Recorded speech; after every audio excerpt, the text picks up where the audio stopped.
নমস্কার, Kolkata TV digital আপনাদের সকলকে স্বাগত। আমি রয়েছি অরিত্র আপনাদের সঙ্গে। রাশিয়া এবং ইউক্রেনের যুদ্ধের অবসান কিন্তু এখনও ঘটেনি, আর তার মধ্যেই আরও ভয়ঙ্কর খবর ভেসে আসছে এই সমস্ত দেশগুলি থেকে, যেটা জানা যাচ্ছে যে ইসরায়েল থেকে এখনও গাজায় গোলাগুলি চলছে। সেই আবহে পশ্চিম এশিয়ায় নতুন করে এবার উত্তেজনা ছড়ালো।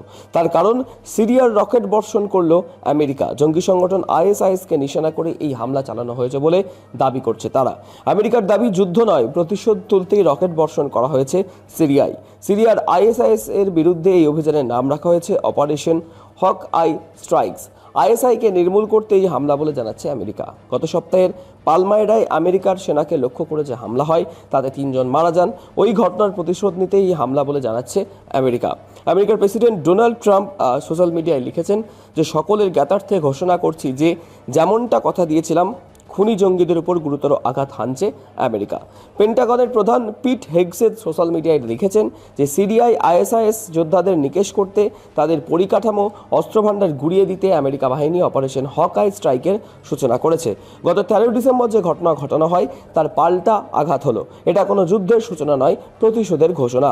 প্রেসিডেন্ট ডোনাল্ড ট্রাম্পের নেতৃত্বে আমেরিকা নিজের দেশের নাগরিকদের রক্ষা করতে দ্বিধাবোধ করবে না। পৃথিবীর কোথাও আমেরিকার নাগরিকদের উপর হামলা হলে কাউকে ছেড়ে কথা হবে না বলেও জানান পিট। তিনি লেখেন, পৃথিবীর কোথাও আমেরিকার নাগরিকদের উপর হামলা হলে বাকি যে কটা দিন হাতে থাকবে উৎকণ্ঠায় কাটাতে হবে। বুঝতে হবে আমেরিকা ঠিক খুঁজে বের করবে এবং নির্দয়ভাবে হত্যাও করবে। শত্রুদের খুঁজে বের করে নিকেশ করা হয়েছে, অনেক শত্রুকে আগামী দিনেও একই কাজ করা হবে। আমেরিকার সংবাদ মাধ্যম সূত্রে এটা খবর, মধ্য সিরিয়ার একাধিক জায়গায় রকেট বর্ষণ করেছে আমেরিকা। আইএসআইএসকে নিশানা করেই হামলা চালানো হয়েছে। প্রায় 70টি জায়গায় হামলা চালানো হয়েছে বলে জানা যাচ্ছে সূত্র মারফত।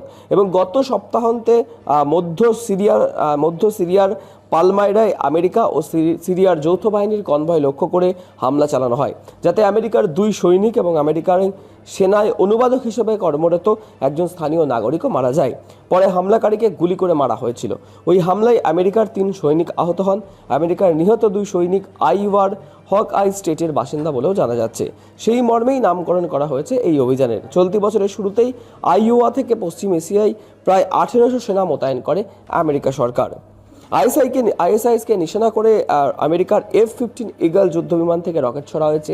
পাশাপাশি F-16 যুদ্ধবিমানও উড়িয়ে আনা হয় জর্ডান থেকে। HIMARS রকেটও ছোড়া হয়। সেই সঙ্গে A-10 এবং AH-64 অ্যাপাচে হেলিকপ্টারে ব্যবহার করা হয় হামলা চালাতে। তবে এখানেই শেষ নয়, আগামী কয়েকদিন পর বেশ কিছু হামলা চালানো হতে পারে বলেও জানা যাচ্ছে। গত মাসে আইএসআইএসকে নিশানা করে সিরিয়ায় রকেট বর্ষণ করেছে আমেরিকার নেতৃত্বাধীন যৌথ বাহিনী। এখনও সিরিয়ায় 1000 জন সৈনিক মোতায়েনও রেখেছে আমেরিকা।